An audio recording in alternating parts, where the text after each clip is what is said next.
रायपुर के नंदन वन में पक्षियों की लगातार हो रही मौत के बाद सरकार अब एक्शन मोड में नजर आ रही है।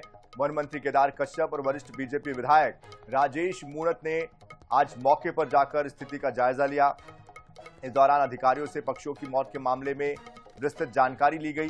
नंदनवन के विकास को लेकर महत्वपूर्ण निर्देश दिए गए। सरकार अब नंदनवन को नए स्वरूप में विकसित करने की तैयारी में है।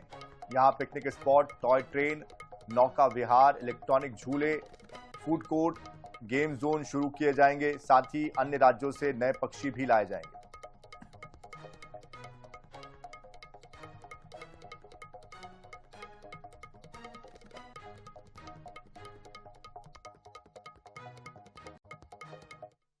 निश्चित रूप से पक्षियों की मौत का मामला सामने आया था और हरिभूमि और INS 24/7 ने इस मामले को प्रमुखता से उठाया था। नंदनवन जो अब पूरी तरह से पक्षी विहार के रूप में यहां पर संचालित किया जा रहा है, वहां पर ये पूरा मामला सामने आया था और आनन फानन में 38 पक्षियों को शिफ्ट किया गया था। और आज वन मंत्री केदार कश्यप यहां पर पहुंचे हैं। न सिर्फ वे पक्षियों की मौत के संबंध में जानकारी ले रहे हैं, बल्कि मेंटेनेंस को लेकर जो समस्याएं थी उसके संबंध में भी जानकारी ले रहे हैं। देखा जा सकता है कि राजेश मूणत भी उनके साथ है और केदार कश्यप जी साथ है, उनसे जरूर जानेंगे। आज आपने निरीक्षण भी किया, दिशा निर्देश भी दिए, नंदनवन नए स्वरूप में कैसे सुनिश्चित करेंगे? देखिए, नंदनवन हमारा छत्तीसगढ़ का एक धरोहर है और पहले यहाँ पर हमारे क्योंकि जू के रूप में था ये, और अभी जंगल सफारी बनने के कारण से यहाँ के सारे वन्य जीवों को जो अनुसूचित क्षेत्र में आते हैं उनको सबको वहाँ शिफ्ट किया गया है।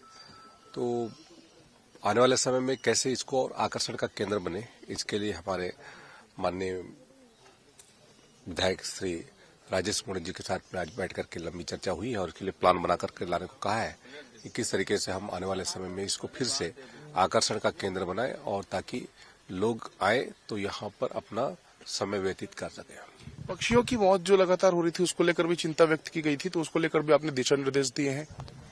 देखिए, यहाँ पर लगभग 48 प्रजाति यहाँ पर पक्षियों की संख्या है और कुछ प्रजातियों में कुछ बीमारियां थी तो उनको वहां पर शिफ्ट करके उनका इलाज भी कराया गया।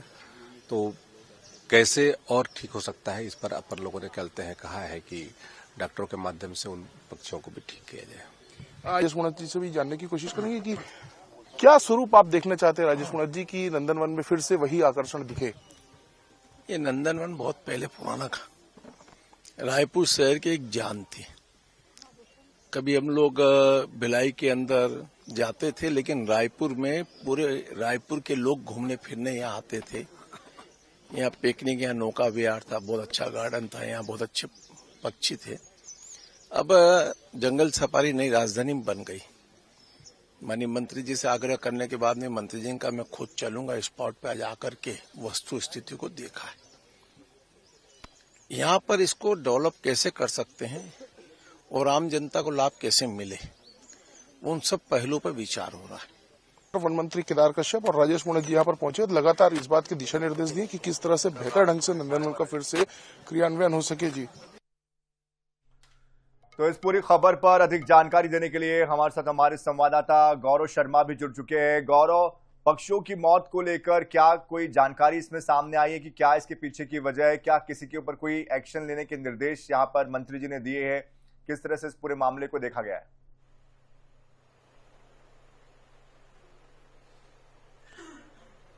हरिभूमि और INS 24/7 ने इस खबर को प्रमुखता से दिखाया था कि नंदनवन में पक्षियों की मौत बीते 2-3 महीनों में हुई है।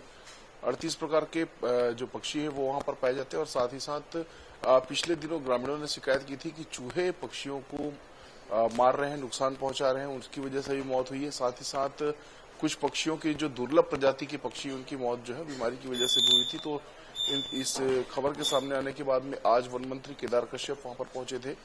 उन्होंने इस बात पर भी चिंता जताई कि वहां पर मेंटेनेंस जो है वो पहले की तरह नहीं रह गया है, क्योंकि जंगल सफारी प्रबंधन को ही मेंटेनेंस करना होता था, लेकिन धनराशि के अभाव में वहां पर मेंटेनेंस बेहतर ढंग से नहीं हो पा रहा है। वहां पर पर्यटक भी जो पहले आते थे उतने पर्यटक अब नहीं आते हैं। तो पहले की तरह कैसे बेहतर व्यवस्थाएं हो सकती है, इसको सुनिश्चित करने के लिए उन्होंने दिशा निर्देश दिए।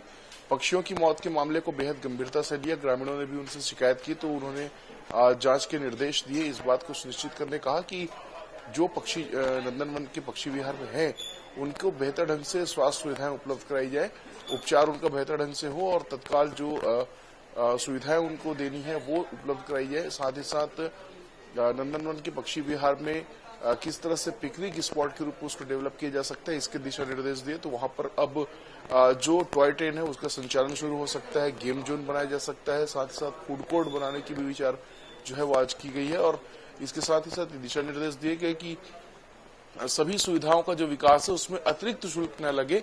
जिस शुल्क में प्रवेश वहां पर लोग करते हैं उसी शुल्क में प्रवेश कर सके। 10 रुपए का या 5 रुपए का जो शुल्क होता है उसी में प्रवेश कर सके, अतिरिक्त शुल्क न लिया जाए। और इसके साथ ही बेहतर ढंग से वहां पर नंदनवन का पिकनिक स्पॉट के रूप में विकास किया जाए, इस बात के दिशा निर्देश भी दिए।